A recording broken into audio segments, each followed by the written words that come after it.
I've been a rabid fan of Porter locomotives pretty much my entire life. If you haven't noticed, I'm a narrow gauge enthusiast with an appetite for smaller locomotives. 240s, 242s, and 040s seem to get me every time.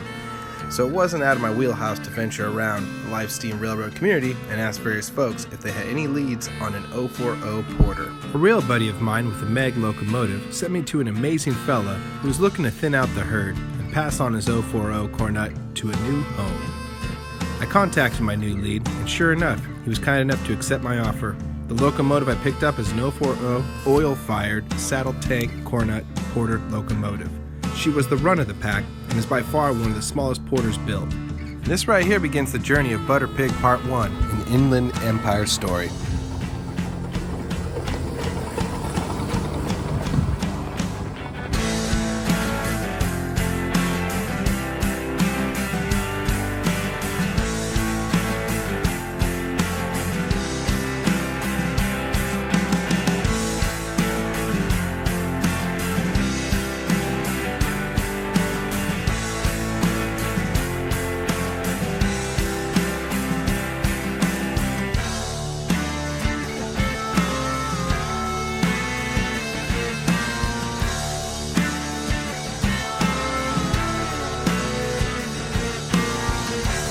May 15th, 2022, picking up the trailer.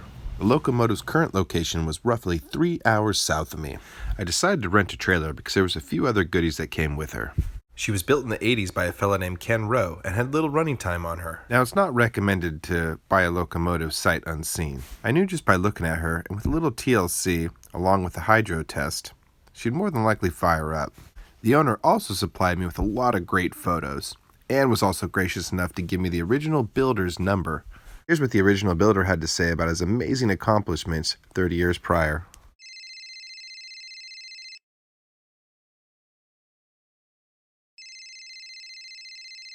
You are the fourth owner of the Cornet, the Porter Company's original code name. It was the smallest Porter made, a 3-ton engine, 18-inch drivers, 3-foot, sometimes 2-foot wheelbase, and 10 feet long. She was inspired by an article in Narrow Gauge and Short Line Gazette, July, August 1985, issue, The Marion Mine Train. The engine started from a 7/4 gauge Marie Estelle chassis that I purchased. A friend made the tires and moved the tread to 7.5 gauge. The drivers will never wear out.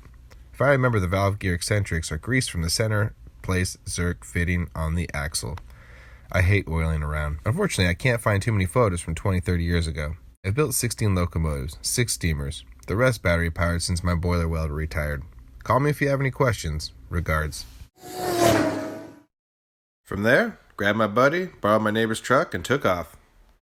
Now, this builder is really well known throughout the steam community, so I knew going into this, she was created and started her life in good hands. A few things I deemed necessary were cosmetic. I'm a sucker for a black loco, and I wanted to remove the toolboxes, foot stirrups from the bottom of her cab. I wanted to beef out her front end board and convert her to propane. She's an oil burner, as of now, and I'd like to have the option of taking her to other railroads that require propane instead of coal, oil, etc. My plan of attack was hydro test, purchase, cleaner, run her. I had some good buddies from my club over to help me fire her for the first time. She had laid dormant for 8 years prior, but was well kept by the previous owner in his roundhouse. Yeah.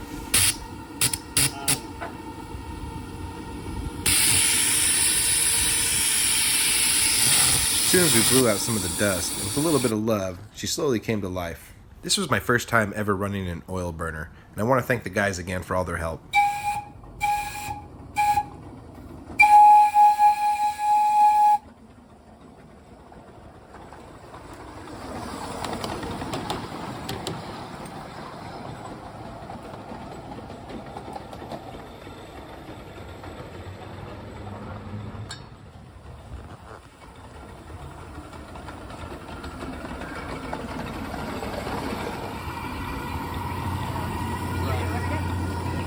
Right. Man, she ran well. Couldn't ask for a better day. Like I said, she hadn't ran in 8 years, so she needed some cleaning. I was also really excited to turn her into the locomotive of my dreams. Next step was to get under her.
Like I said, I'll be converting her to propane, so in this stage, I'll be disassembling the components that allow her to run on diesel.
Ken, being the prolific builder he is, actually took the sand dome and installed an extra reservoir for steam oil to be.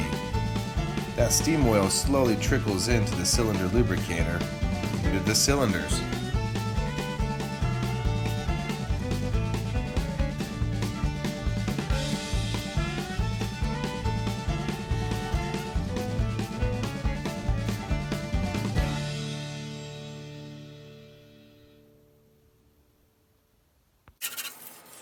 Next step was to take off the light, the tank, and the cab, and begin the cleaning process.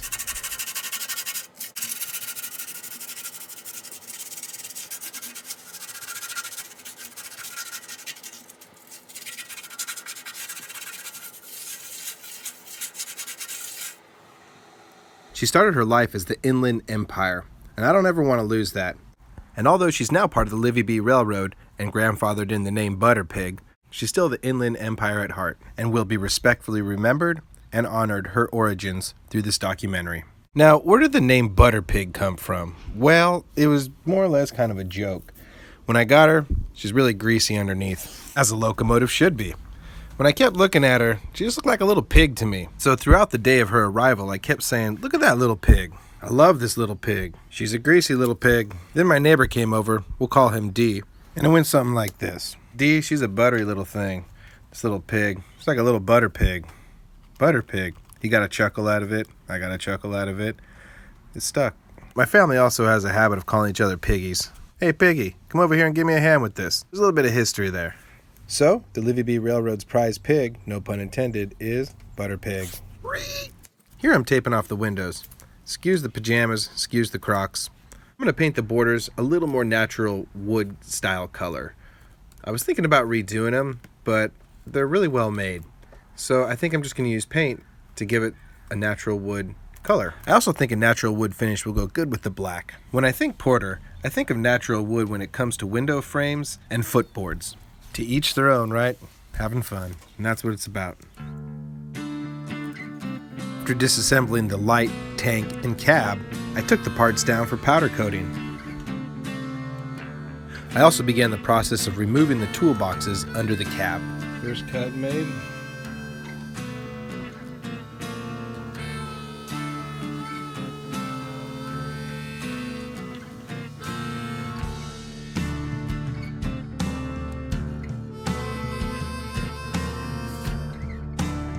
Thanks for tuning in to part 1 of Butterpig, an Inland Empire story. Stay tuned for part 2. And always, keep steaming.